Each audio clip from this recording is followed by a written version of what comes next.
So I know I didn't announce the live broadcast, and I really don't even know how well this is coming across to anybody.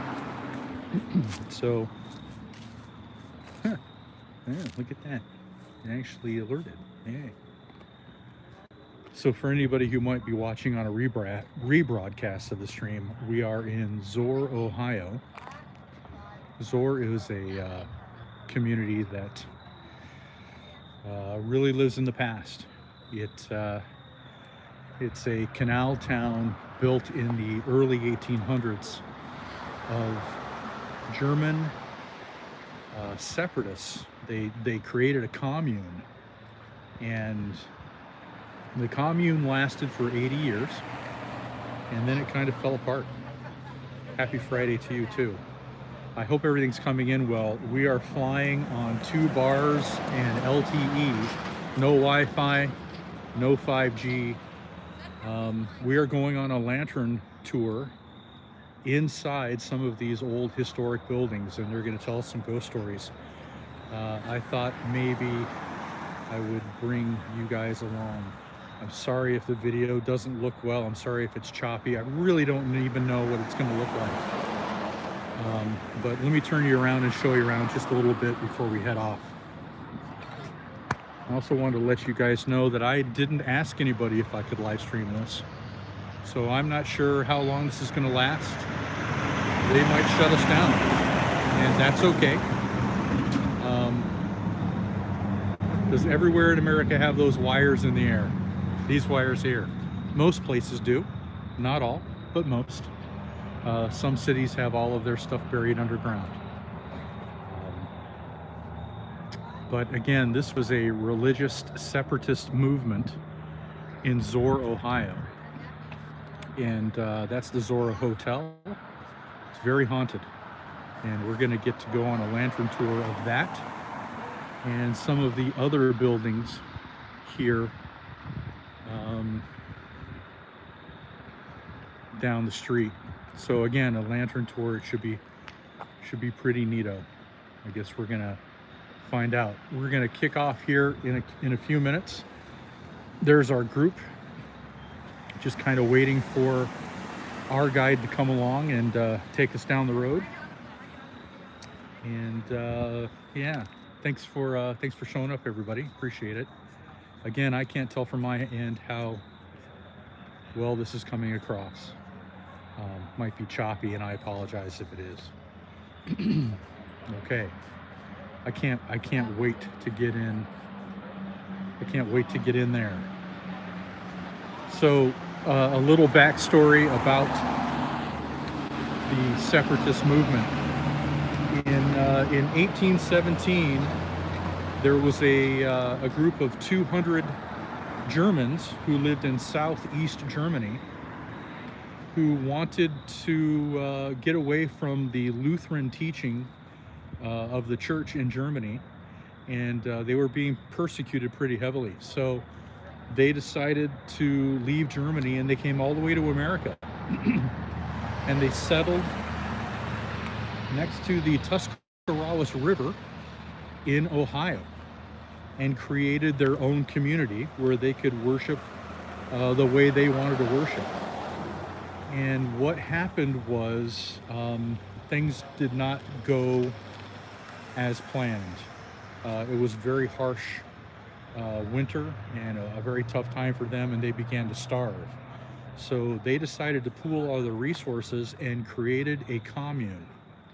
And in this commune, what happened was everybody gave all of their possessions, shared all of their possessions. So your house wasn't your own anymore. None of your possessions were yours. And in exchange, you reap the benefits of everybody working together for the survival of the entire community. This commune lasted 80 years. They actually helped to build part of the Ohio and Erie Canal. And it worked out well for them. It looks like we're going on our tour now, so here we go.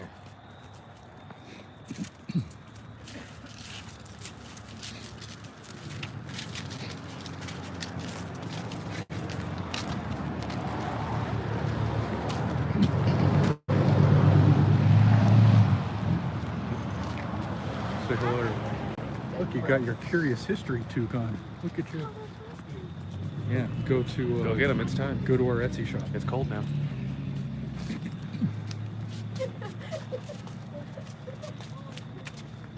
I told Megan to text us. Because I don't even know how it looks. Good here. Yeah, but I can never tell here. Yeah.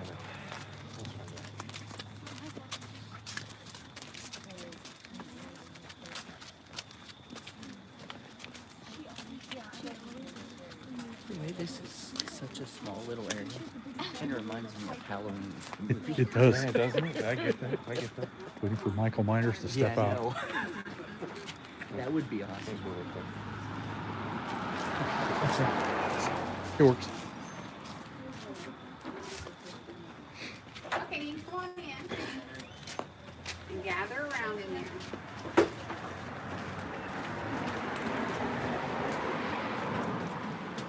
Huh.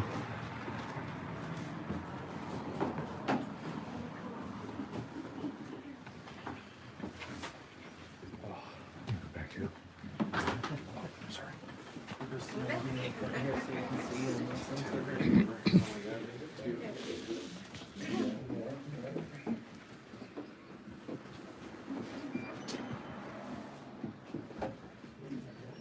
Okay, that's it.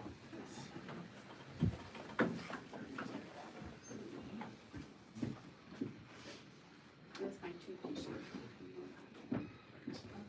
I'm glad you're here. I really need your help. I'm desperate. You can tell I'm a widow. And I have two little girls. And this is what happened. My husband, Alan Wallace, signed in on to work on the canal boats. Those were the boats that came from Cleveland to Zoar. And they brought things from Cleveland, like sugar and spices. And then they brought them to Zoar, and then they loaded up with things like cheese and butter, and they took it back to Cleveland. That was good cheese, too. Well, my husband signed up in those boats, and he left on a journey. And he took with him some money, as always, and some important papers that he needed. And he should have been home in about 10 days. The boat came back, and he wasn't on the boat. And I said, where's my husband? Where's Alan? And one of the fellows on the boat said, well, I'm sorry to tell you, but he got sick on the boat. And he died. Well, you know, that really broke me up, and the girls are just heartbroken. Their daddy's gone. And I said, well, did they send the money back with you, or papers or anything? No. Why didn't they bring the body back and let me bury him in the family plot? Why? Why did they bury him in Zoar, of all places? Well, it's what happened, the fellow said. Well, I think I'll go to Zoar and find out for myself and see if I can find that money. That's my money. My girls and I need it. You know, we all need money. So I took the next boat back to Zoar. And I said, I'm Alan Wallace's wife. Well, who's that? You don't know who it was? No. Do you know the fellow who supposedly died after the canal boat came? Oh yeah, that guy. He's the one that brought cholera to town. I said, what? Yeah, if that's your husband, you better go hurry back real fast, because we're mad at him. He brought cholera to town. He was sick on the boat. We took him into the Canal Inn at Zoar. You know that Canal Inn across the river? That's where the people stayed, the canal guy workers stayed. We took him there, and we doctored him. We did like everything we thought to do. We didn't give him any water or any food, because that's how we felt he would get well. Mr. Weimiller is he's I don't wanna call him fake tradition here, but he's the one who knows about herbs and stuff like that and healing people. And that was his recommendation. Well, after a couple of days, he'd taken care of your husband, he passed away. So we had to bury him. We buried him in the cemetery up there. It's up that way, here in Zoar. Unmarked grave. Oh, yeah, he brought cholera to town. And you know how many people died? 56. That's 1/4 of our population. 1 out of 4 people died. This is 1834. And 19 of them were under 2 years of age. And your husband, he brought it. So you think we like you? We think you like him? We think you? Well, I want you to dig up his body so that I can get the money. Do you have the money? No. Well, did you bury it with him? I don't know. We didn't have time to check. Everybody was getting sick. So many people were getting sick that carpenters and blacksmiths couldn't make enough coffins fast enough. So some of the people we just wrapped in a sheet and threw on the ground. We couldn't do anything. We just didn't have time. And we didn't, had to get rid of the bodies before they stank. Well, didn't you look to see if he had money on him? No. We didn't know who he was even. We just knew he was a worker on the canal boat. Well, I went to Mr. Weimiller and I said, Mr. Weimiller, in a nice way, I started out real nice. I said, that was my husband. And would you dig him up so that I can get the money? My girls and I can get money. No. We don't have time for that. Please, Mr. Weimiller, dig him up. And then he was very firm and very determined not to let me persuade him. So I got a little bit angry. Now I'm sad. I know I'm a widow, but I'm still sad because now I'm mad as well as sad. And I said, please, dig him up so I can get that money. Why did you bury him that way to start with? I need that money. He still refused. Well, they were so busy with all these other people that died. And they're putting them all up in the cemetery up there, up on, I think it's off of 6th Street or something. They said, a lady in the village is telling me all this stuff. So they're buried up there, unmarked graves, and they're just putting them in one spot. But everybody is very reverent when they come to that spot because that's where all the cholera people are. And people were so afraid of getting cholera themselves, they didn't want to touch anybody, they didn't want anybody around. It was so contagious. One sassy old lady, I can understand that. She said, well, I may have cholera, but I'm going to die anyway. So give me some food and give me some water. He said, no, that's not the way we treat cholera. She said, give me some water and give me some food. So he said, okay, if that's what you insist. And you know what? She got well. So from then on, they gave water and food to the people that were getting sick. Well, all told, this was a real disaster for the community. Can you imagine 1 out of every 4 people dying? And all the little babies? So I plead with you, I need your help. I need your help because you're going next door to Mr. Weimiller. That's where he lives, in that number 1 house where you're going. And if you see him around, would you please ask him to help me? Ask him to help. Have him tell somebody to dig up the grave where my husband is. I need that money. Will you do that for me? Yes? Yes. Okay. You know how it is. Here I am grieving. Can't get what belongs to me. It is bad situation. And my two little girls are really missing their dad. So, 1834 was not a good year. And going out of character a little bit, they did dig his body and they found money. And these two little, I want to tell you a couple little ghost stories. It's a story about number one house, that's where you're going. The little girl insisted that she had a ghost baby, or saw a ghost baby, baby was in the carriage, she talked to the ghost baby, followed around, always referred to her ghost baby. It's another story about the store where you came from.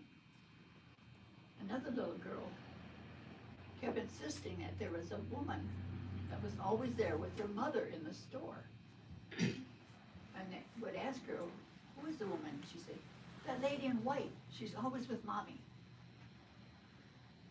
Now my question to you is, you suppose the ghosts that you're going to hear about tonight are some of those 56 people, some of those 19 children that died in the cholera epidemic of 1834? Think about that as you go on your ghost tour tonight. Goodbye. Do me a favor, talk to Mr. Bymiller. Give me my money. Thank you.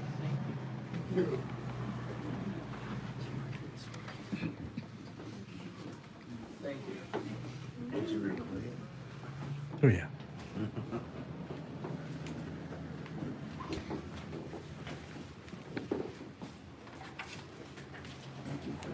Yeah, thanks. Yeah, thank you so much. You did a great job. Thank you.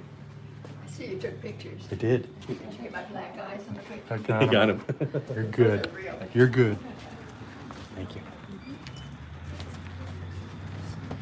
So we are heading up here to the Bible house, we call it number one. An orphanage where they kept the elderly people, and even at one time they kept the children separate from the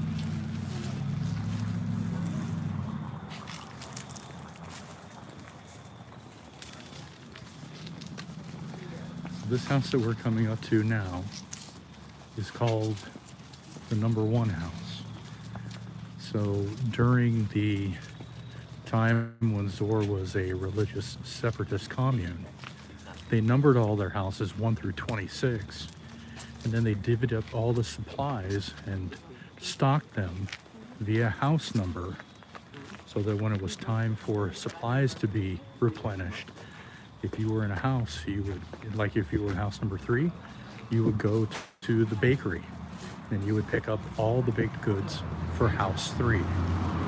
And what was there is what you got. And this is house number 1. They also call it the King's Palace. There's a group in there. Okay. They are gonna come up here.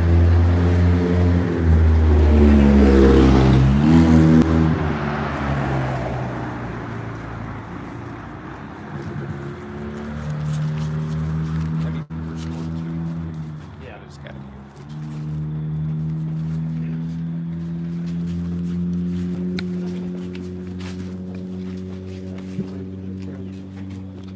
Yeah, that's it. Yeah. weathered.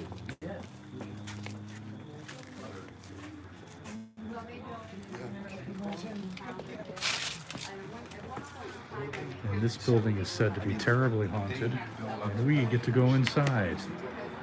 Are you excited, sir? Yeah, for sure. Yeah, they dig it down and then they. Look, it's building all day, so Right. I'm ready. Everybody had to work to make it successful because it was so hard at the time. So they separated people, separated the children, they made for the elderly, sometimes stayed here too, like a kind of like say a nursing home. But then that did not last long, the people didn't like that. So then they went back to their families, and then this is where Joseph Bymiller lived and his residence. And I always laughed because they had this, it was like 7 or 9 years of celibacy. But then he got married to a much younger woman, and that was the end of the celibacy era time. Because he had a young wife. But it was really hard. They came from like Germany and stuff. And they came over and they didn't have a lot of money, but the Quakers took them in, loaned them money, became poor, started being prosperous. Because they were well known for their butter and cheese. Like, you know, they would take their cheese all around and stuff, like to Cleveland, New York. They had their own cows that they would milk and stuff to make all their own cheese. And then they would trade for goods that they did not make.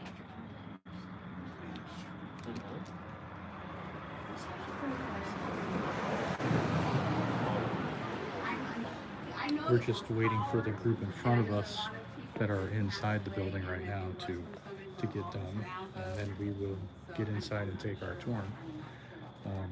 But again, we're in Zoar, Ohio, on a Ghost Walk Lantern tour. I know it's probably not coming off great on your end, folks, but thank you for staying with us, and we'll get inside shortly.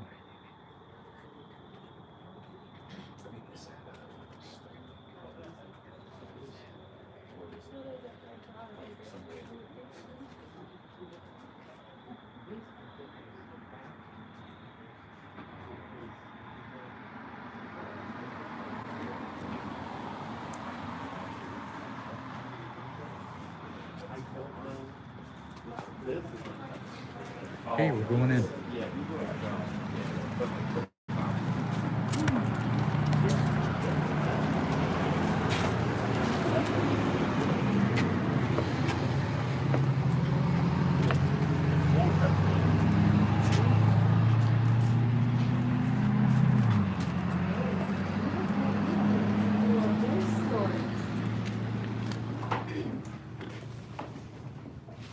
Good evening. Good evening. All right, so I will close this. You're good. There we go. All right. Well, welcome everyone to the #1 house. This is a working museum, and it has artifacts from when the communal society was formed here in Zoar.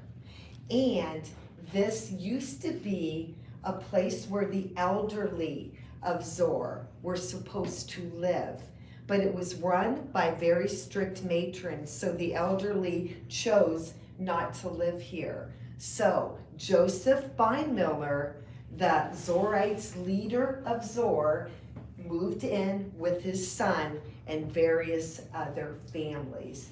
I just want to give you a little history of the background of Zoar. I'm not sure if many of you know it, but in the 1800s in Germany, there was a group of people that could not celebrate their religion. They decided to come here. So you will hear me say separatists.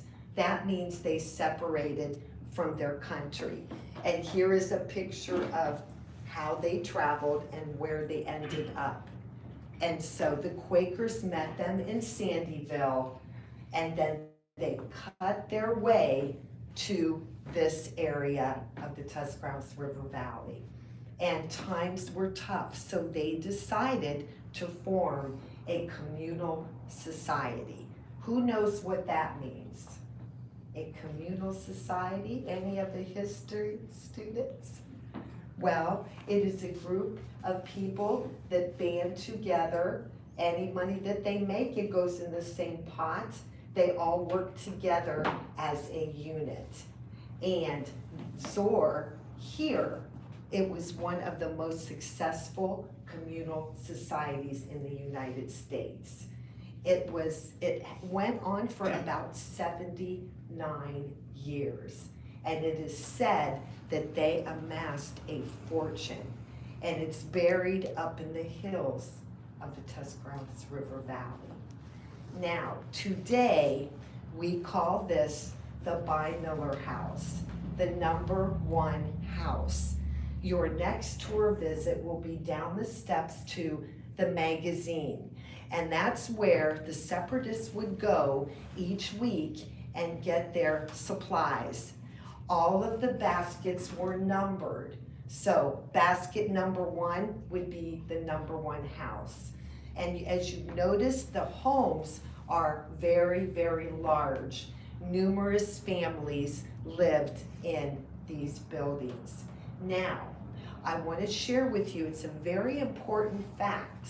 Many of the residents during that communal society, they never stepped foot out of this village. And it is said many died in these homes, and their spirits are still here today. And they're friendly spirits. They like to play tricks. Now, here in this building, there are tour guides that have told us as they're finishing up the day, they leave this door and lock up.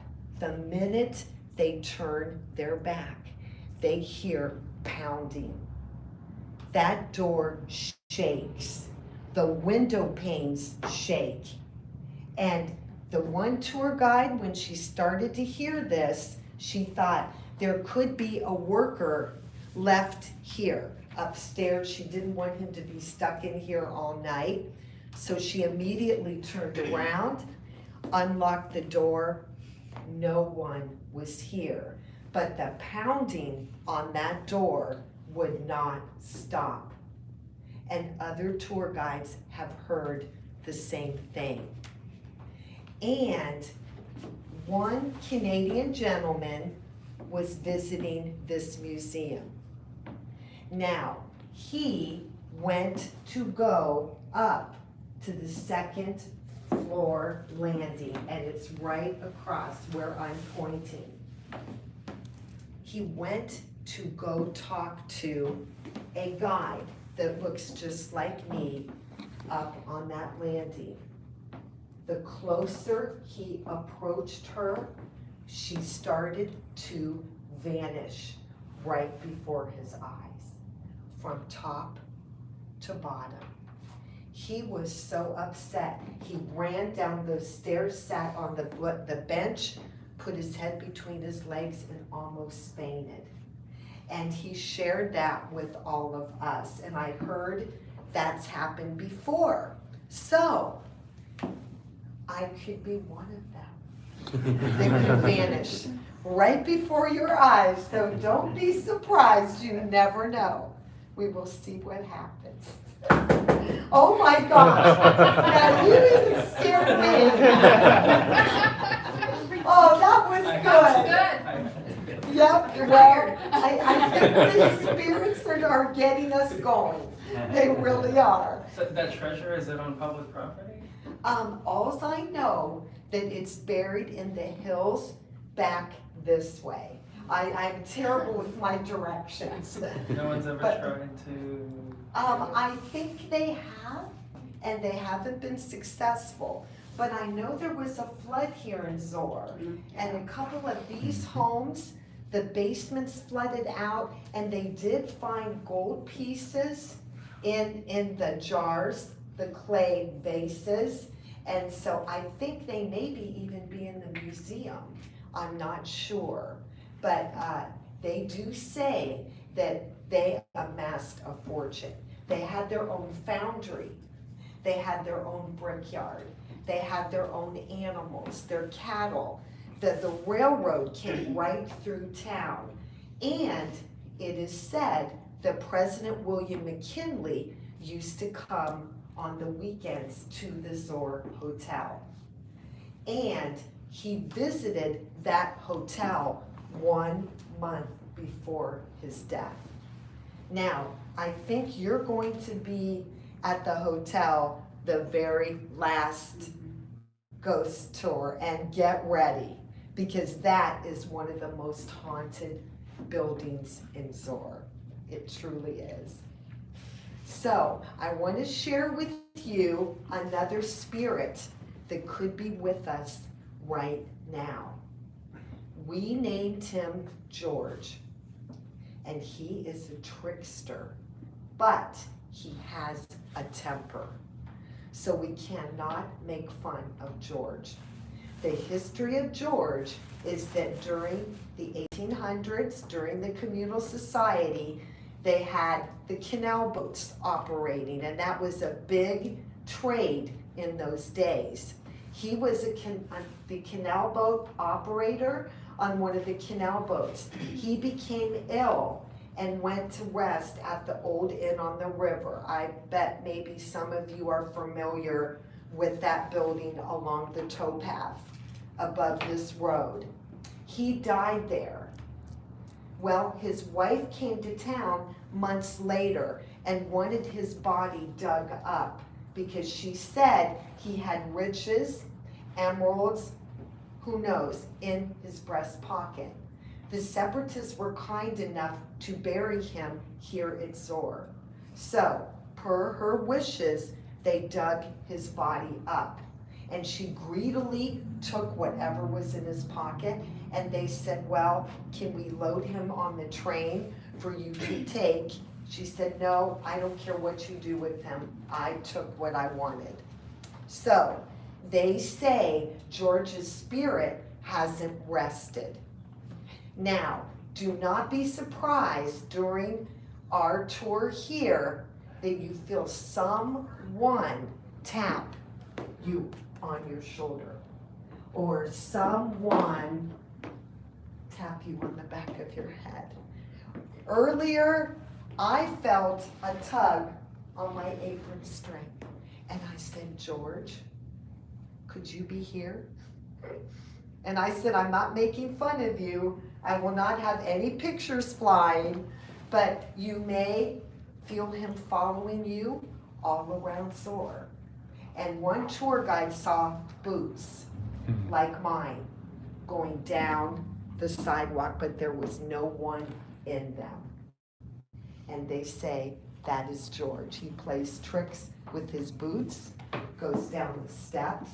So he is one famous spirit here. And as you're walking, you may see a cat try to jump up. One night when I was doing a tour, this black cat with a bell came out of nowhere and tried to climb up my dress. And one of the tour guides had an apple fly from the tree in the northern area, and it impaled itself on a picket fence. And she could hear the sound of children's laughter. And one Halloween when I was doing a tour here, the tour guide and I broke up into two groups. I had my group up the hill this way. I could see two young girls just skipping down the hill. They had lanterns like this, very old lanterns. And they were skipping down the hill towards my group. And so we turned around to continue on, and I looked back, they were gone. But I met with my other tour guide afterwards, and she scolded me. She was kind of my boss, and she said, Mary Alice, what were you doing up on the hill?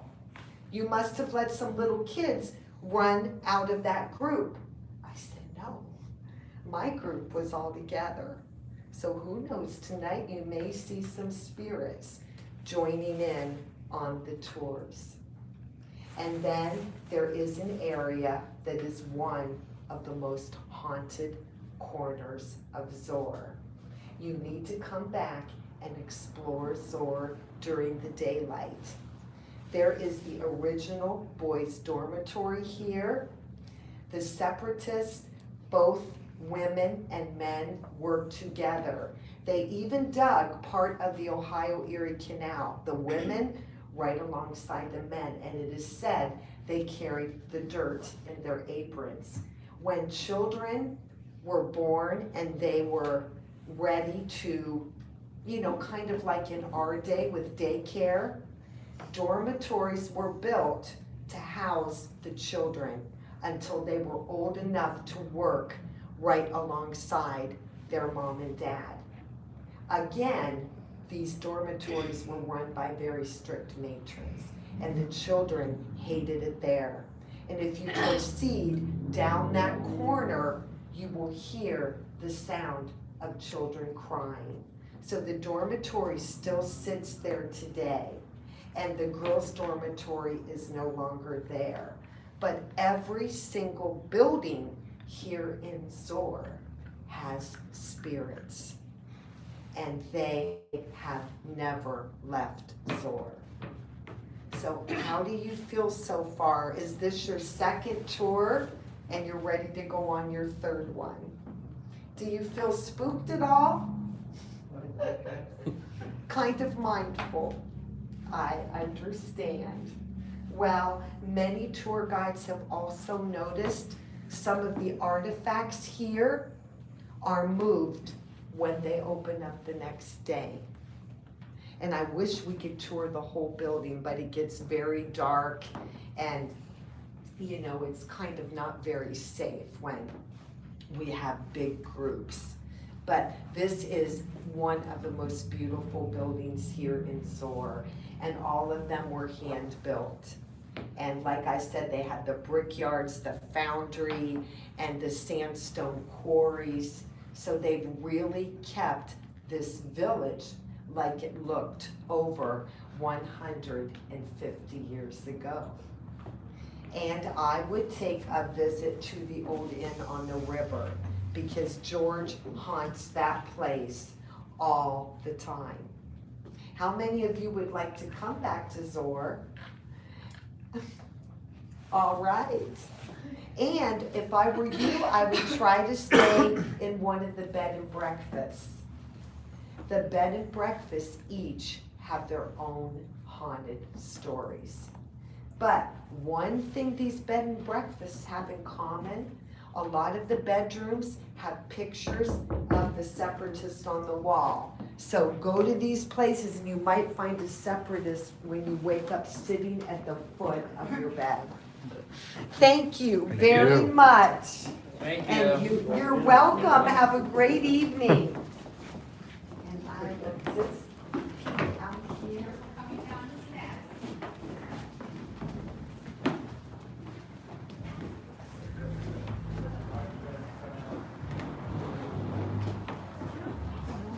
They're just about out.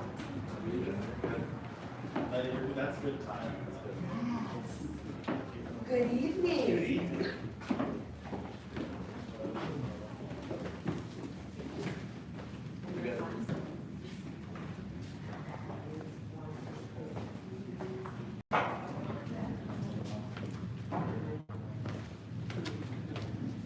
Steps.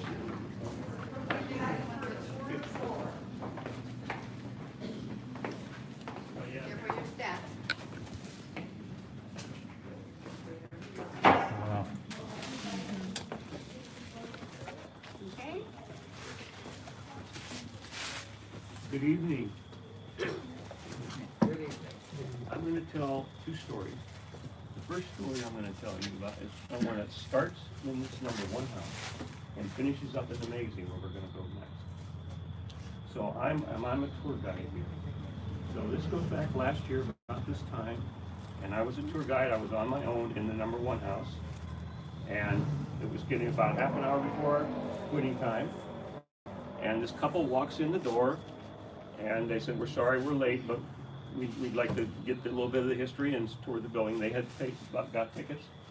So I gave them the history, and I said, "You're free to walk around in the building and go room to room because it's a museum building," which they did. This couple, and they were the only ones in there besides myself. They go upstairs, and about 5 minutes later they come down, and she says, "I don't know whether you've seen them or not, but there's ghosts in here." And I said, "Well, I've heard a lot of ghost stories, but every time I'm on duty here, I don't feel their presence and I haven't seen anything." She holds her arms out. She says, "Look at my arms." She had goosebumps on both her arms and her hairs were standing straight up. She says, "Whenever I encounter the spirit of a ghost, that's what happens to me." Now this is her husband And he says what he does in the summertime, she is a ghost chaser. I call them ghost chasers. So they go around to all these old museums and old houses, and he goes with her, and she is doing that simply to see which one, or how many times she gets this paranormal feeling that there are ghosts present. He never gets it. Because I asked him, he says, no, I never do. It's always her. And she doesn't get in every building. So I'm a little bit skeptical, but I don't say anything. I said, okay, well, we're gonna go back over here. And they come out this door and we're gonna go in the same way they went into the magazine, and I'll finish the story once we get in the magazine. So just follow me. Let me get my flashlight out. All right, we got a little walk here.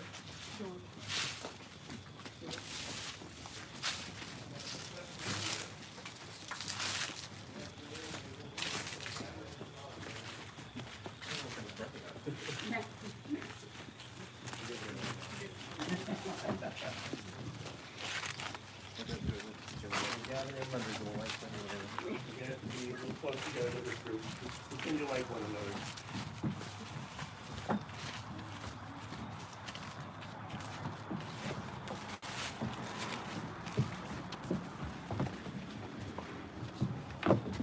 This group's bigger than 15, I think. Yes. Okay, this is okay. All right, we're gonna go in here. Yeah, it's a nice All right. place. Very nice. What I want to have you do is, I'm gonna take control of the door. You can come in if you want. Okay. All right, I'm not gonna leave you out in the dark. Switch Okay, places. so I'm gonna close the door though, so you have to be watching the door. All right, so what I want you to do is to close your eyes, pretend you're at home alone, and it's a stormy night, and there's nobody in the house with you, and just listen.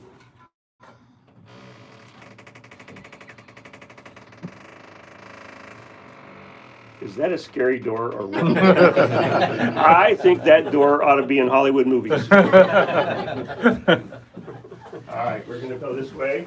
We're gonna go through this hallway. And this couple that I'm telling you about, this is the exact path that they took, okay? So we're gonna come this way. I'm gonna keep the flashlight on. There you go. That works. I like it. I'm sitting here like, hold on, can I, am I smart? You have a light on your. Oh, yeah. Oh, no, that's okay. awesome. You guys do it. I'll make sure you run into the walls or anything. Boy, it's cold in here. It is, very cold.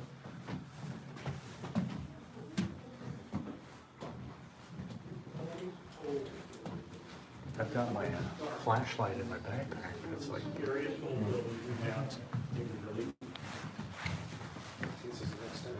I know. It's probably when I'm in here most of the time, I have that door open. All right, we got everybody? Come on in. Come on in. Oh my God. All right, I'm gonna turn this, everybody here now? All right, I'm gonna turn this off. I'm gonna keep my flashlight on. All right, so let's finish the story of this couple that was in the #1 house, and she said she felt the presence of a ghost. So what I said is you go in the hallway, and I met them over here. That door was open, we're gonna go out that door. But that door was open, I came over here, I said, I'm gonna wait for you over here. You go in the hallway, and you look at the back of the hallway, you'll see the privy, which is the outhouse for the people who used to live in the #1 house. And so they go in there over there for a minute or so, and then they come down this hallway that you just walked down that connects that hallway to this room. And she's about halfway, and I'm waiting right here, just like this. And all of a sudden, she stops and she goes, shh. And so I didn't say a word. Her husband's with her. And she says, you hear that? Well, I didn't hear anything, and he didn't hear anything. So she came on in here, and she says, you know what I'm hearing? She says, I'm hearing bird wings up in the attic here. And I had not said anything. That's when the hairs on my arm stood up, because what I knew that she didn't know, because I hadn't told her, is that when the Zoars were here in the 1800s, that was a pigeon roost up above us. That's where they raised their pigeons. They raised pigeons for meat. So that's the pigeon roost up there. So now I'm a little bit of a believer, because I experienced that story with her. The other story involves this building.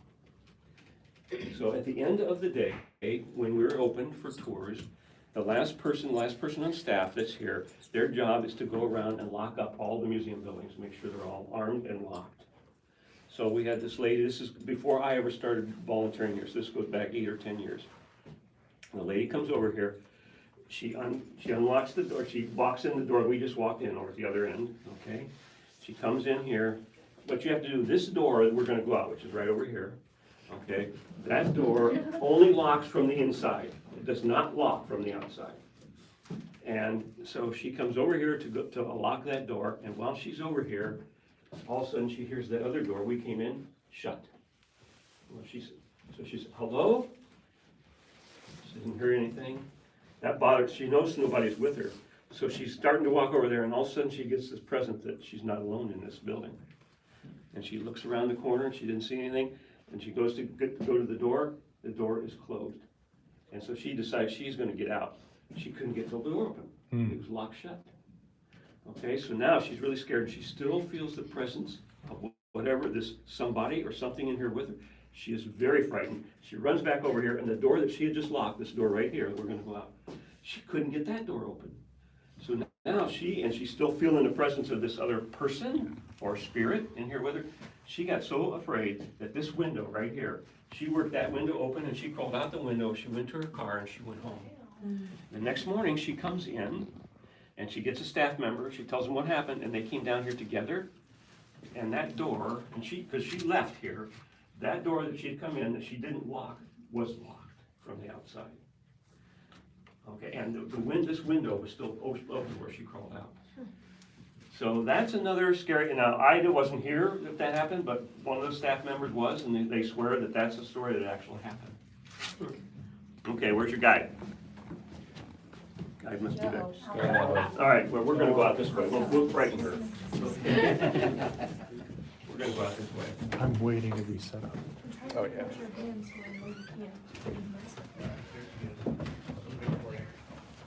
Good job. Okay, thank you. I like how you're watching. It's good. It's not too bad. I'm last. Get the heebie-jeebies. There's somebody behind me. We're gonna lock anybody in here. No, please don't lock me in. Yeah, No, this is not a place you wanna spend the night. No. That's okay. Okay. Thank you. To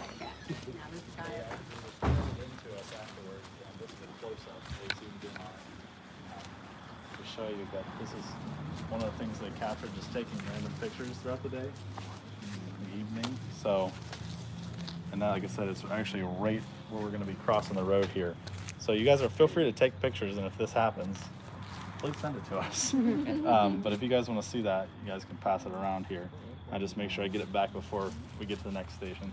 You guys have like a Facebook page or something? We do, yeah, we do. It's just Historic Zoar Village.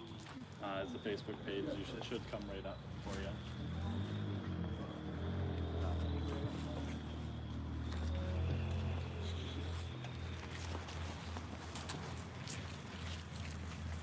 Nice. Oh, That's pretty cool. I've seen that before. That's pretty cool.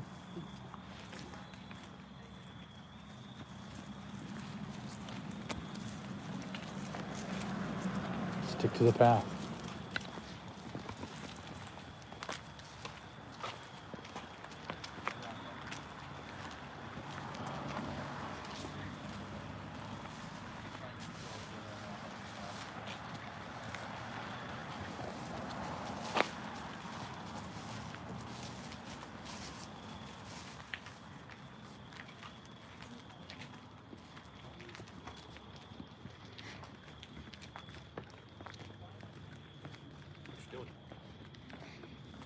Hiding spam.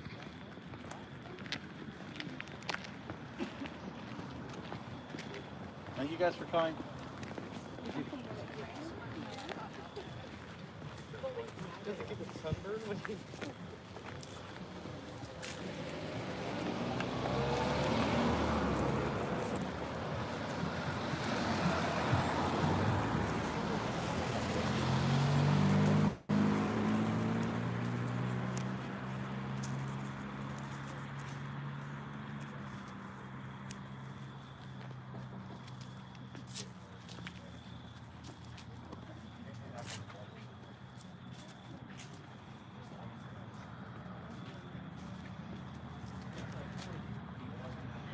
This is so awesome looking. I know this is a Hollywood set. This is. You know, absolutely stellar.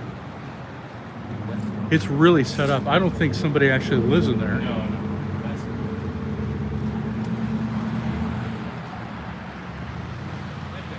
So thanks for joining us tonight, folks. We are on the lantern tour of historic Zoar Village.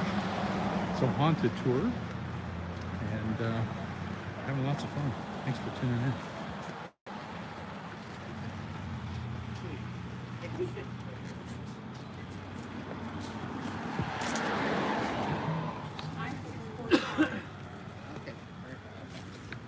Well, welcome to house number 26.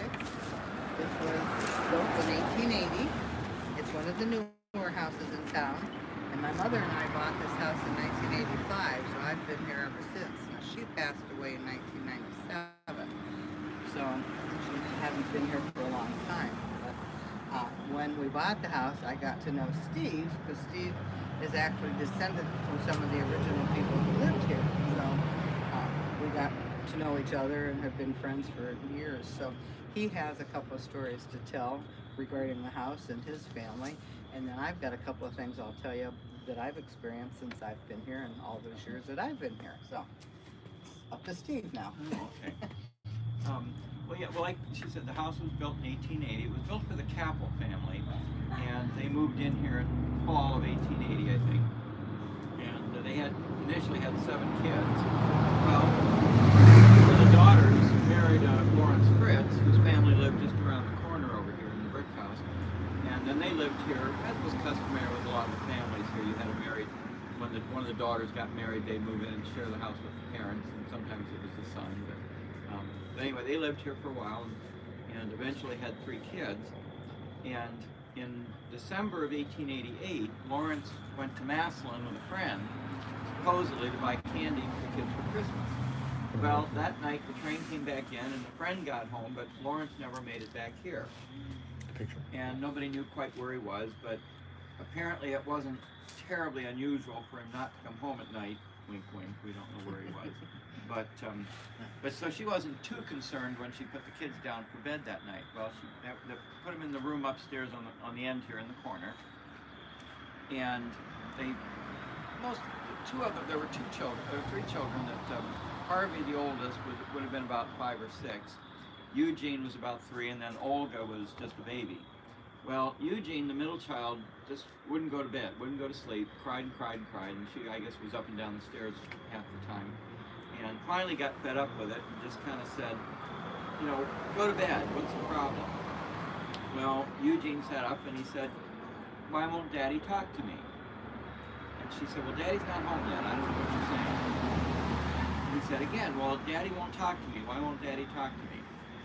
And this is our picture up here on the thing too, by the way. How bright it is to see there. But anyway, you know, they went through that little game for a while, and finally she said, you know, what are you talking about? And he said, well, he's standing right there in the corner and he's all wet. Why won't he talk to me? Well, she looked and didn't see anything. But it unnerved her, so she grabbed the kids all up and brought them downstairs and put them down, and then they went to sleep. Well, the next night, Lawrence never came home, and the next night he wasn't home. So they finally got concerned and started making a search. And they talked to people that had seen him, and the last time they'd seen him was getting on the train, and that was it. Well, they eventually they dragged the river and dragged the canal, and never found anything.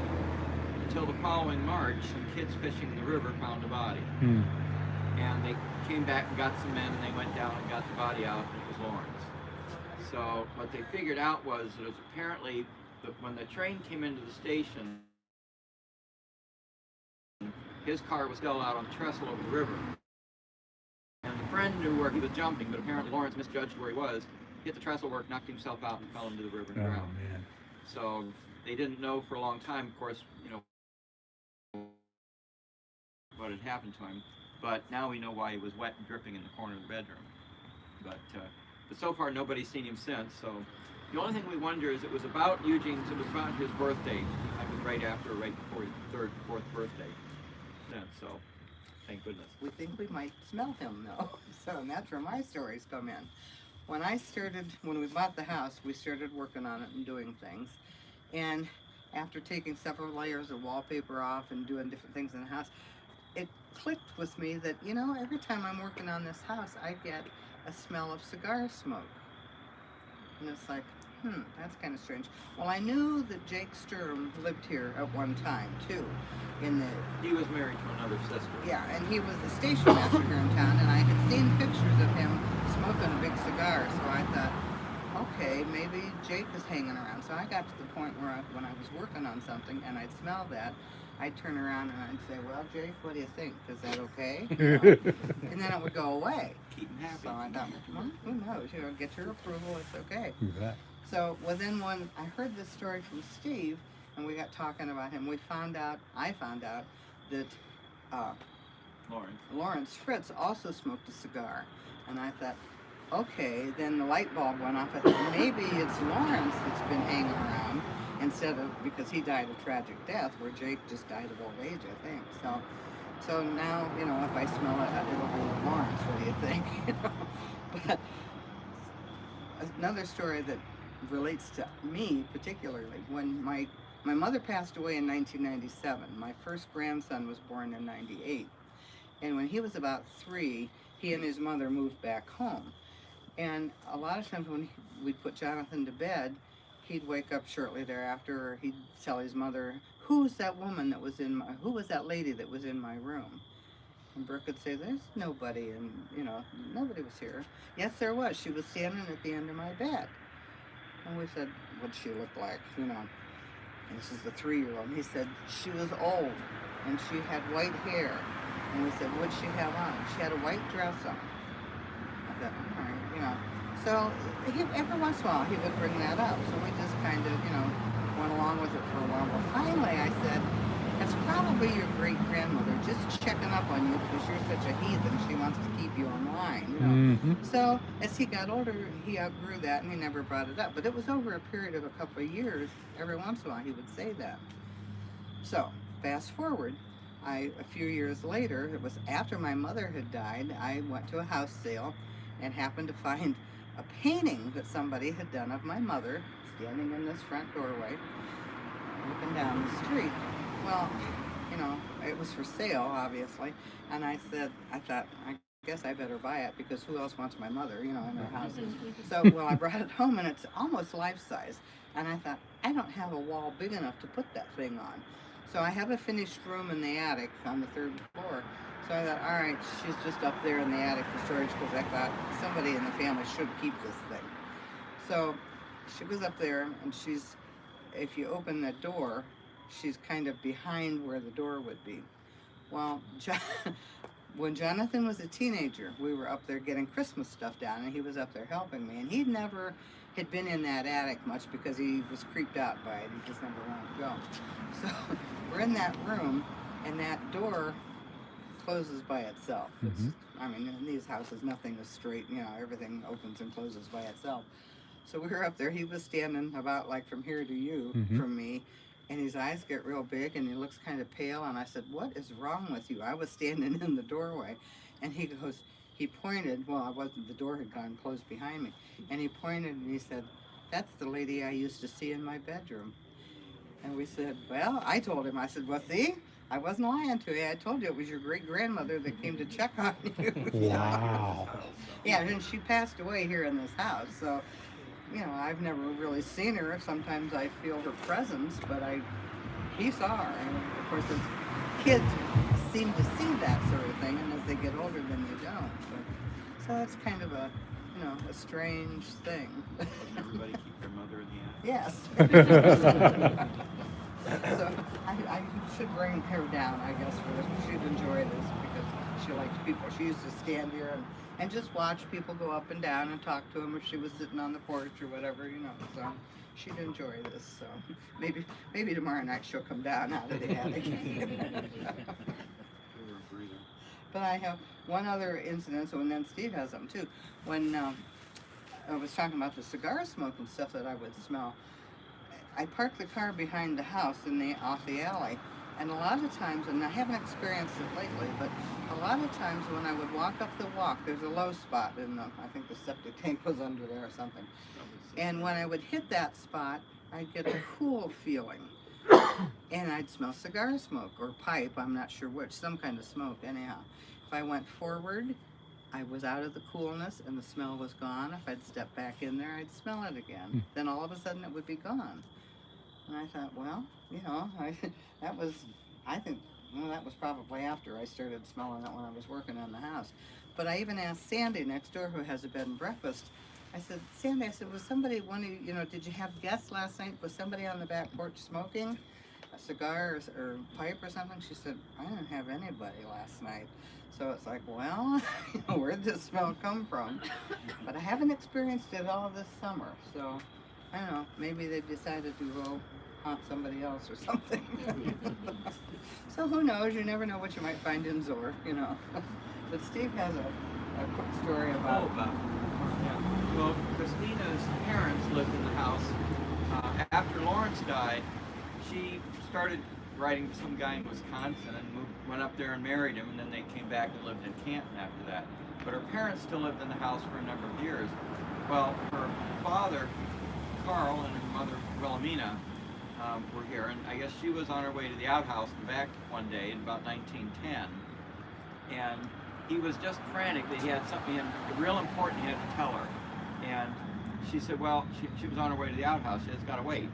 So, when you got to go, you got to go. Yeah. That's right. So, but she came back and found out he'd dropped dead. Just back in there somewhere. So, that maybe it's Carl you're smelling in that spot. He probably went to the outhouse to smoke, you know? Yeah. So who knows, we've got, you know, spirits hanging around this house or around the village, so you just never know what you might or who you might run into. So anyhow, that's some of our stories right now, so you can move on to the next spot, which is down at the hotel, I believe.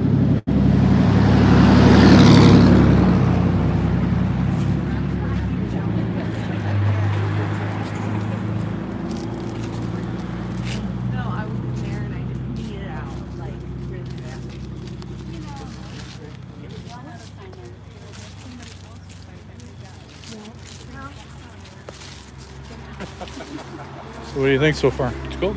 Yeah, This place is interesting. it is, especially at night. Well, so It turns into something else, doesn't it? We were here all day, and yeah, it's not the same No. in the day. It feels much more quaint and like just like homey and stuff. Right. And then it gets very spooky. It does. It feels. I said earlier, it's like a Hollywood set.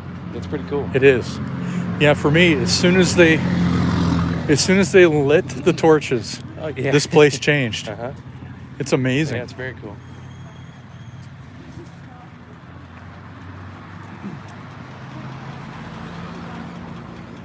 He's got the right idea. Yeah, that's the way to travel in That's the way to style do and it. Zoar right That's there. the way. Oh boy, the Zoar Hotel. Here we go. Are any of you from this area? Oh, we're from Summit County. Oh, okay. Yeah, it's not too far. Okay.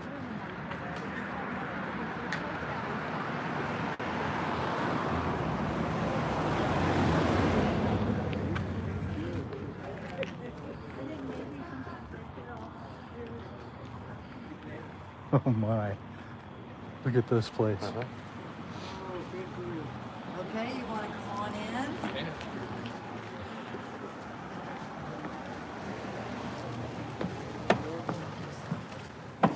Welcome to the Zoar Hotel. This is the first time you've been in This here? is? Yes.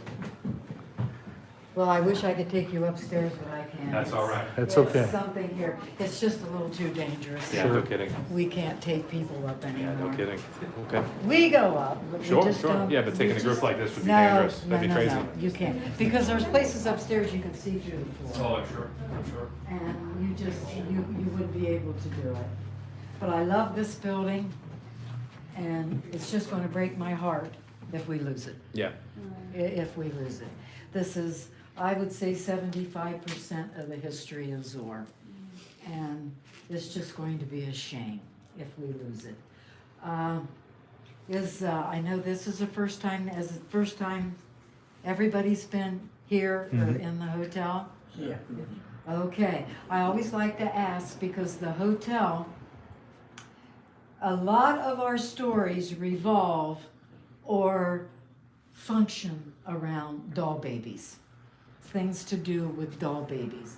And I have my doll baby here just for that reason. She's not going to move or say anything, but I do have her here because of that.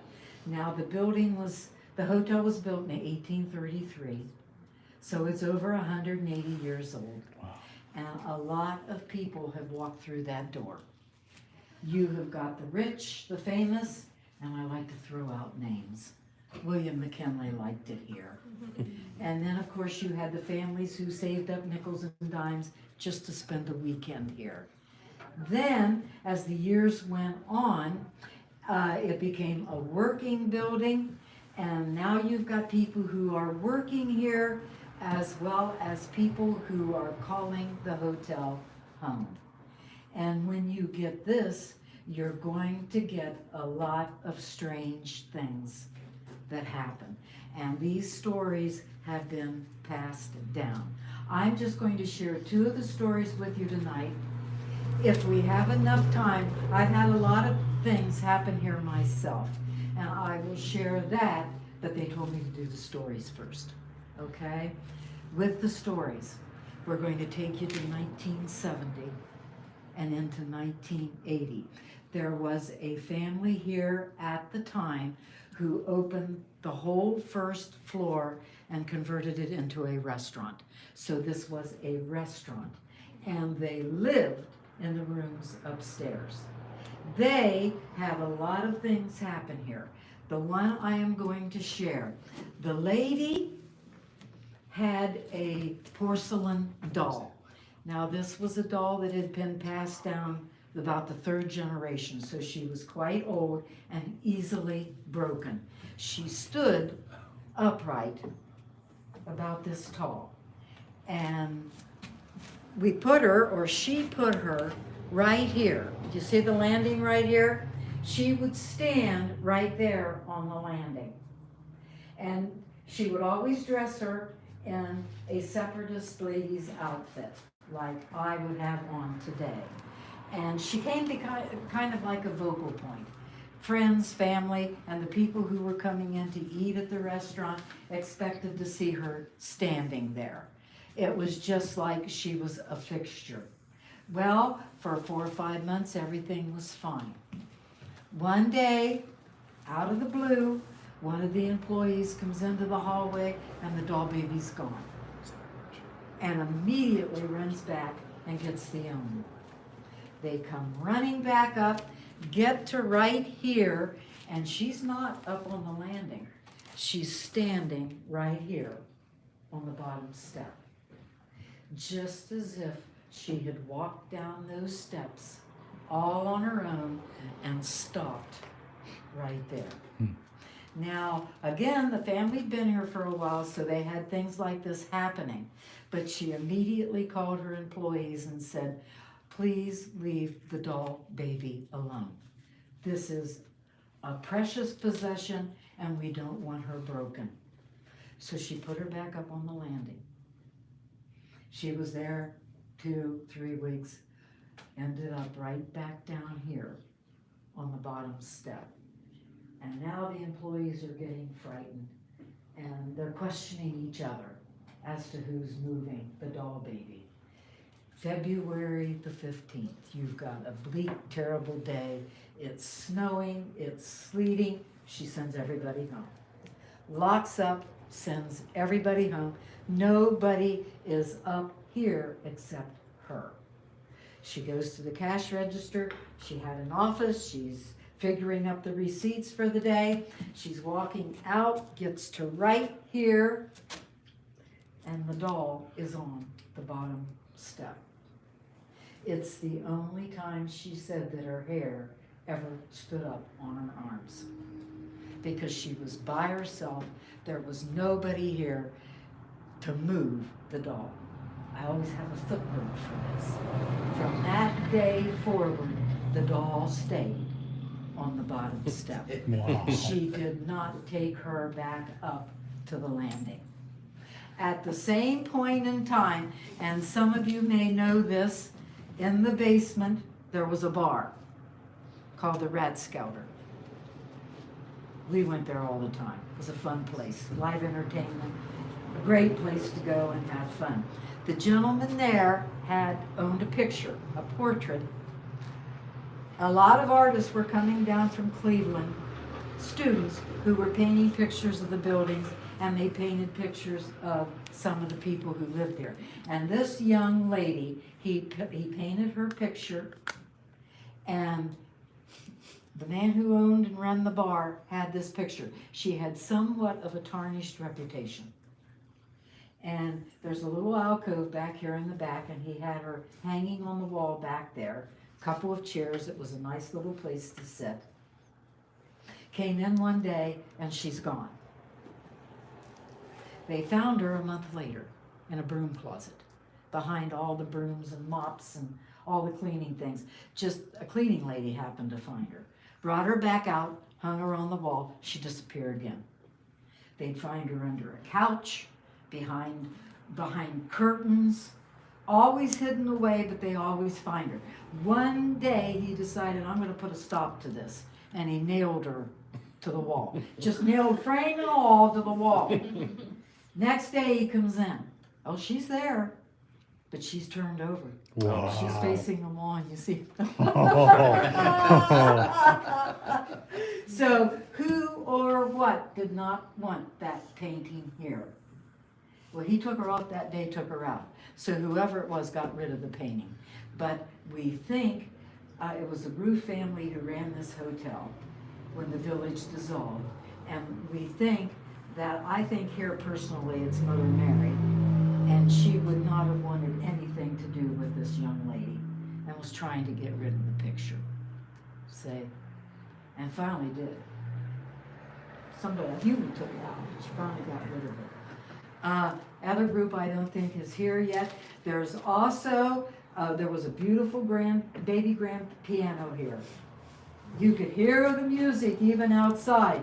Nobody's sitting on the stool or playing the piano. A cradle that rocks, and it's rocking all by itself. Some people, one snowy day, seen somebody coming out of the hotel that should not have been in here, immediately come over to investigate, and guess what? There's no footprints in the snow where they had seen them leave. Then there, with the cigar, there was no smoking ever in this building. And the last couple of years with these tours, I've had people say, did you smell the cigar smoke? And I have never smelled the cigar smoke, and I haven't smelled it tonight either. But there's a really fascinating story with the cigar. But you're going to have to come back. I'm not telling you. Okay? A really fascinating story with that. Also, too, a few of my experiences here. Now, I've had experiences in all of these buildings. When I first started here, they said, now, Bev, you're going to see things, you're going to hear things, and I poof-poofed it. I don't poof-poof it anymore. In this building, you can be in a room, cleaning a room, dusting up in a room, and believe me, even the way it looks, we have to clean this building. A door will open and a door will close. And you're standing there, okay, are they coming in? Are they going out? Then there's the footsteps. You always hear the footsteps. And here just in the last year, especially with COVID, this started when we had to close it up for COVID. I started hearing people talking, the voices. And you'll look, you'll investigate, they're not there. One day, I heard these gentlemen talking, had to have been at least 4 of them, and got really quiet. I thought, I'm going to see, I'm just going to listen. I want to find out what they're talking about. They're talking about me, I'm going to stamp my feet. and could not understand. And there were other times after that where I just could not understand what they were saying. Finally, the light bulb comes on. German. They're talking in German, and I cannot understand what it is that they're saying. It just took a while for me to catch on. You also, people who live here close, will hear the sound of music and of laughter. There was a lot of partying going on, especially in the rooms upstairs. And I like to tell people the parties are still going on. But they've had to call the police on many occasions just because you've got to be sure.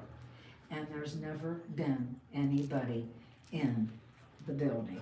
Now the alarms are going off. And guess what? There's nobody in the buildings. So you have all of this. I have had my name called out, and they're doing this in English. They're saying Beverly, and I've actually answered them till I realize you dummy. But I have a lot of fun with them. Now, I have talked to paranormals, and they have told me we have nothing to fear.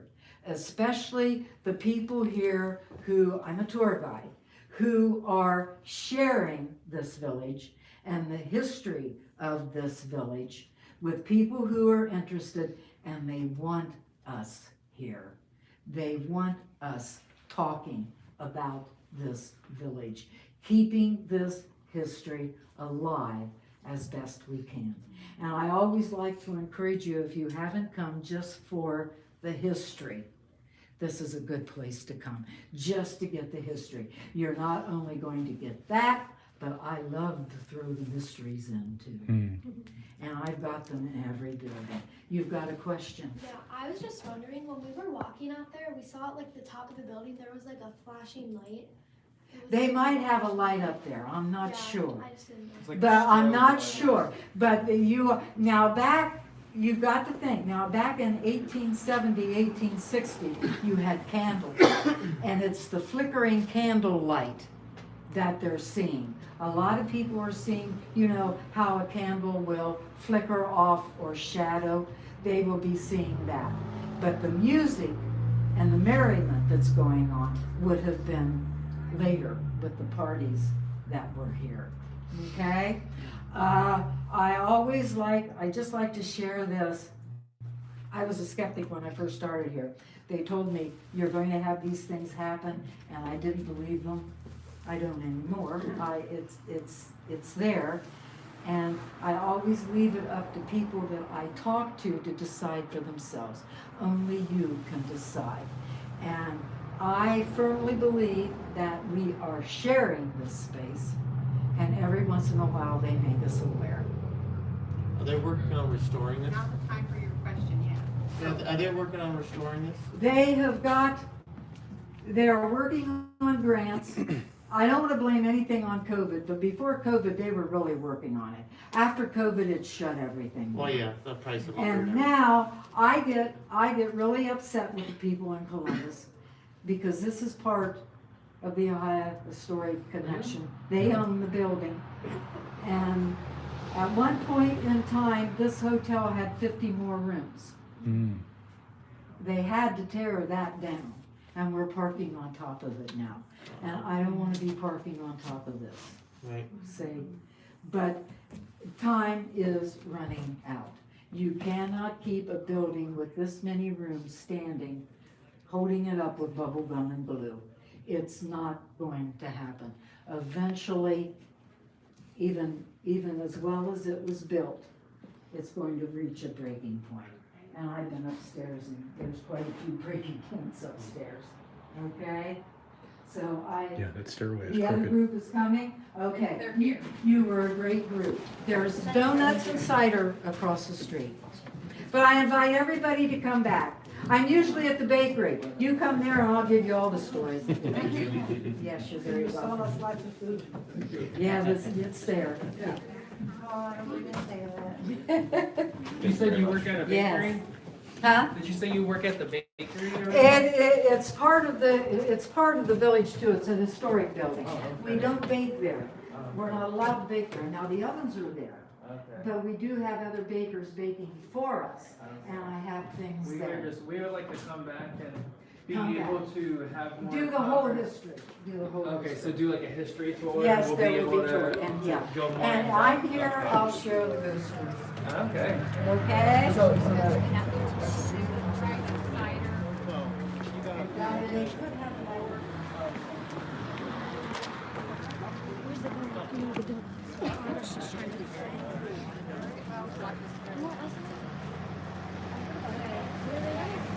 Over there.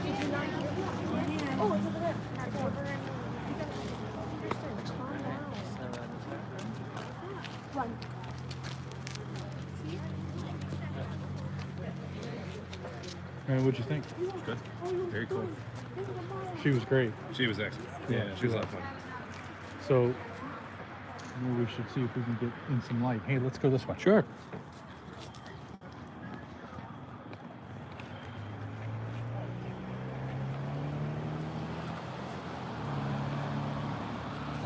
Yes.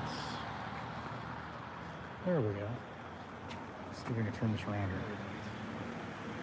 So you guys have like a Yeah. team? Yeah, it was excellent. What's that? We were my wife.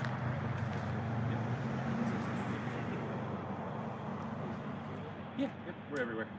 All over the place.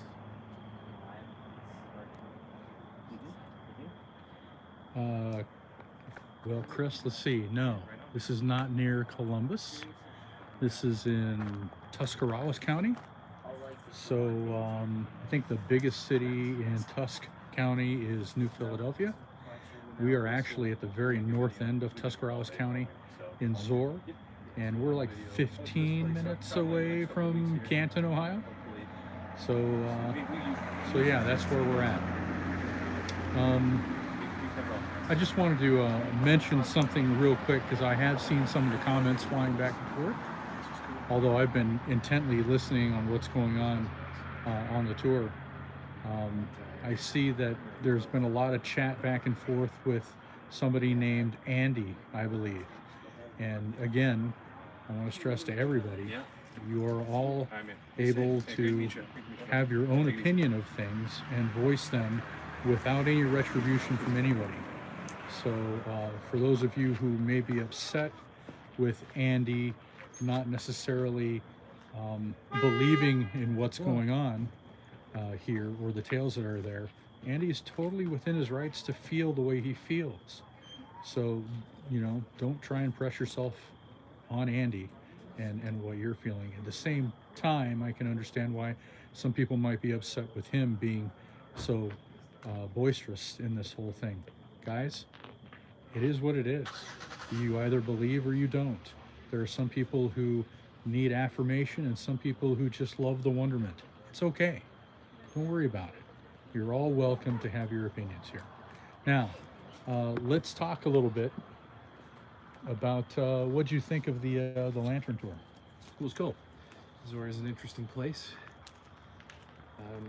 It's different during the day than it is at night. So we have been here since, well, early this afternoon. 2 o'clock. Making a video. Go figure. That what we do, yeah.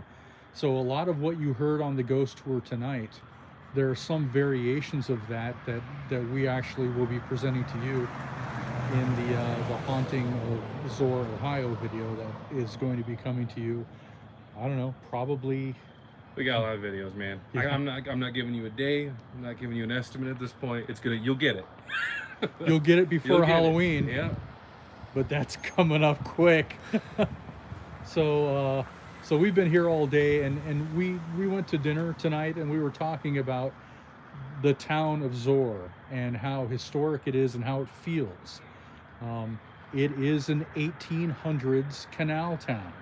It was a separatist village. It was a commune. It was a lot of things to a lot of people. And what it has turned into today is a town that has a lot of history behind it. A lot of the buildings have been renovated, but then there are some buildings like the one that we were just in that is in desperate need of help. And when we were eating tonight, I even mentioned it feels kind of like this town is white knuckling it. Yeah, It's just barely hanging on to what it needs to hang on to survive. It is it's a place that we're going to have to come back to just to do a historical tour, because we've been focusing so much on the paranormal today and all month long. So yeah, Zoar is different during the day. It has a different feel, but as soon as they lit those flames up and down the street, it got spooky as heck here tonight. And they could have been the people who were doing all the talking tonight on the tour. They could have been a lot spookier than they were. Well, they were very kind. They were. They were very kind. There were a couple opportunities in there where we were coming into a building, and you even said it at one point. You're like, "I'm waiting." Oh waiting yeah. to get spooked. Oh yeah. I was. Okay. I was definitely waiting for the spooky to I was happen. surprised to not actually have any, frankly. Yeah. Well, you know, inside the building here, in some of the windows, they have cardboard cutouts.